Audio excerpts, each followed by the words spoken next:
Are you tired, my brother? And I'm not talking about the tiredness of too little sleep. I'm talking about that other tiredness, the kind sleep doesn't fix. The tiredness of carrying it all alone.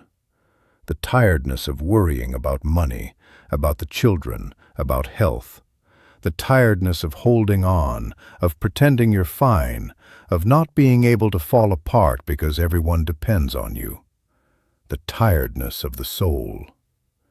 If that's how you feel, listen, because today Jesus says to you, personally, one of the tenderest phrases ever to come from his mouth. Come to me, all you who labor and are burdened, and I will give you rest. Notice carefully, he doesn't say, let the saints come, or let the perfect come, or let those who have everything sorted come. He says, come, you who are weary. Come, you who are burdened. That is, he's calling you, today, just as you are, with all the weight you're carrying. Stay with me, because today I want you to learn to lay down that weight that's crushing you, and to discover the rest the world cannot give you. Listen to these words. They're an invitation from Jesus straight to your heart.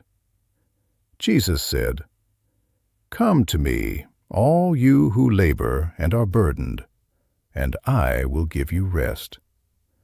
Take my yoke upon you and learn from me, for I am meek and humble of heart, and you will find rest for yourselves. For my yoke is easy and my burden light. The Gospel of the Lord. Praise to you, Lord Jesus Christ. These 3 sentences are among the most consoling in the whole Gospel, and today I want you to savor them slowly, because they're addressed right to you. Let's start with the first. Come to me, all you who labor and are burdened. Look at whom Jesus calls, not the strong, not those doing well, not the perfect. He calls the weary, the burdened, those who can't take any more. How different this is from what the world does, isn't it? The world calls the winners, the successful, the ones who produce, and the weary it leaves behind. Jesus does the opposite. He seeks precisely them, the exhausted, the ones who are sinking. So if today you're on the ground, if you feel you can't go on, listen, it's you Jesus is calling right now. And look what he promises. I will give you rest. But careful, my brother. Let's understand well what rest Jesus offers. He doesn't promise to take away all your problems, or that your life will suddenly become easy. That would be a lie, and Jesus doesn't lie. What he promises is something deeper. Rest for your soul. That is, peace inside, even if outside the storm goes on. It's the peace of the one who knows he's not alone, that there's someone stronger carrying with him. It's that mysterious serenity you sometimes see in people going through terribly hard things who still have peace. That's not of this world, my brother. That's what Jesus gives. And here we should distinguish carefully, because the world also promises rest, but of a different kind. The world tells you, rest by distracting yourself, by forgetting, by numbing yourself. And so many people, when they're overwhelmed, take refuge in the phone for hours, in drink, in shopping, in filling the silence with noise so as not to think. And what happens? They're distracted for a while, yes, but the next day the tiredness of the soul is still there, untouched, and often worse. Because those things don't give rest, they give forgetfulness, which isn't the same. True rest isn't forgetting your problems, it's ceasing to carry them alone. It's not escaping, it's surrendering. That's why the one who goes to Jesus, even if he leaves prayer with the same problems, leaves different. He leaves accompanied, held up, with new strength. That's the rest no screen and no glass will ever give you. And then he says something that sounds odd. Take my yoke upon you. What? I come in tired, and Jesus puts a yoke on me? The yoke, as you know, is that wooden beam they'd put on oxen to pull the plow. It sounds like he's giving me more to carry. But no, my brother, here's the brilliant part. Notice, the yoke was traditionally double for 2 animals, and it was set so that the stronger ox carried most of the weight, while the weaker one, the young one, barely walked alongside him, learning. Do you understand what Jesus is telling you? That he places himself with you under the same yoke. That you'll go on carrying the load, yes, but not alone. He walks at your side, and he carries the heavier part. That's the secret of why his yoke is easy and his burden light. Not because it weighs less, but because you're not carrying it alone. And this, my brother, changes everything. Because the problem often isn't the weight, it's carrying it alone. A shared pain weighs half as much. An anxiety told to someone who loves you becomes bearable. Then imagine what it is to carry it with God. Many of us live exhausted not so much because of what we carry, but because we insist on carrying it without help, without asking anyone for anything, as if we had to manage everything. And God is there, beside you, waiting for you to pass him some of the weight. And how often do you pass it?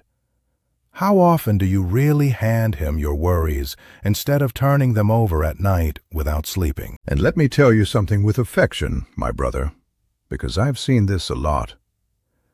There are people who pray to God and leave prayer carrying exactly what they came in with. Why? Because they told him the problem, but didn't hand it over.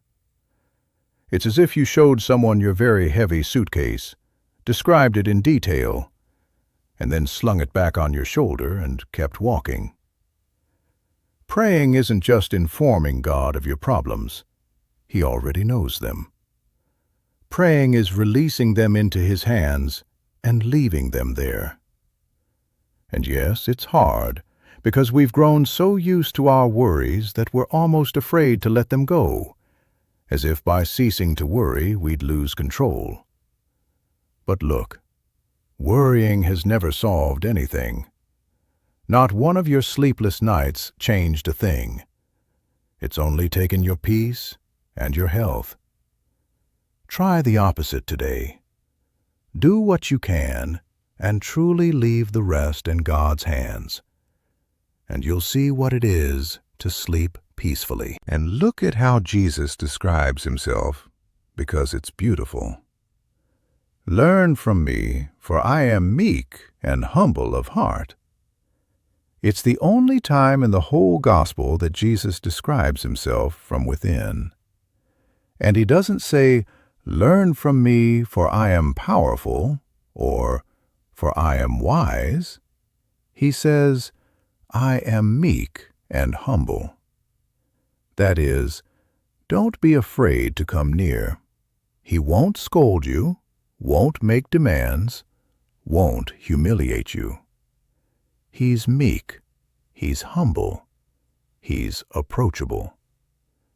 You can come just as you are, with your mess, with your tiredness, with your tears, with whatever you're carrying. He won't turn you away. He has never turned away anyone who came weary. And this is extremely important, my brother, because many people don't come near God precisely out of fear. They imagine a severe God, brow furrowed, waiting to scold them or present the bill. And they think, the way I am, I can't go. First I have to sort myself out, stop sinning, get in order, and then I'll come near. But it's the other way around, my brother. It's like saying, first I'll get well, then I'll go to the doctor. No, you go to the doctor because you're sick. And you go to Jesus because you're tired and dirty and broken, not once you've fixed yourself alone. He says it himself, I did not come to call the righteous, but sinners. So don't wait to be well to come back. Come back as you are, this very day. Let him see you coming from far off, even if you come in pieces. He'll embrace you. He won't reproach you. A meek and humble heart doesn't know how to turn anyone away. Now, very concretely, how do you actually go to him and rest? It's not magic, my brother, and here I want to be practical. You do it, first, with prayer. Tell him everything, unfiltered, as you'd tell a friend. Lord, I'm exhausted. I can't do this anymore. This hurts me. This frightens me.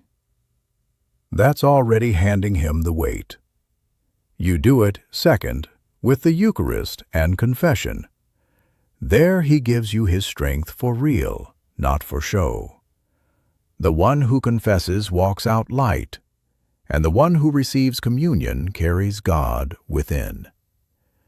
And you do it, third, by learning to let go. Stop trying to control everything. Do what's in your power and entrust the rest. There are things only God can resolve, and you're killing yourself trying to resolve them. And one more thing, very important and much forgotten, my brother. Resting is also a command of God. There are people destroying themselves, working non-stop, without a Sunday, without rest, without time for family or for God, with the excuse that there's no other way. Well, there is another way. God himself rested on the seventh day and commanded us to rest. Taking care of your body, sleeping, taking a breath, spending time with your loved ones, that's not laziness, it's obedience. An exhausted, embittered Christian bears good witness to nothing. Rest, my brother. God doesn't want you destroyed. He wants you alive. So, what do we take home today? That Jesus calls precisely the weary, not the perfect. That his rest isn't taking away your problems, but giving you peace in the midst of them. That his yoke is light because he carries it with you, not because it weighs little. And that he is meek and humble, so you can come near just as you are. So today, my brother, stop carrying it alone. Go to him and rest. Today we celebrate Our Lady of Mount Carmel, the mother that so many of us carry in the scapular close to our heart. She is mother of those who suffer, of those who walk weary along the road. Entrust yourself to her today, she who knows how to carry burdens. She carried the cross of her Son in her heart, and she knows how to console like no one else. Today's task is among the most healing there is. Find a moment of silence, close your eyes, and tell Jesus, truly, out loud if you can, Lord, I am tired. I have this and this and this on my shoulders. And name your burdens to him one by one, without dressing them up. And after each one, tell him, this one I hand over to you. And really let it go. Don't pick it back up when you finish praying. Leave it with him. It's his now. You'll see how differently one walks when he carries the weight. And listen, if this message gave you rest, help me get it to someone who today is exhausted, sinking, who can't take any more. Subscribe if you haven't yet, give it a like, and share this video with that person so they may hear that Jesus is calling them precisely today. And leave me your city and your country in the comments, and if you want, write me that burden you're handing over to God today, so I can pray for you at Mass. One more thing, important. There are fake pages using my face and my name to ask for money and promise miracles. That is not me. I will never ask you for money for a prayer. The only true channel is Light of Faith with Father David. Please be careful. Stay now for the Holy Mass of this Thursday, July 16th, the feast of Our Lady of Mount Carmel. We offer it for you, for your family, and in a very special way for all who today walk exhausted through life, carrying alone, without strength, that they may find in Christ the rest of their soul, and in Mary a mother to hold them up. May God bless you, and don't forget, don't carry alone what you can carry with Him. May God bless you all, today and always.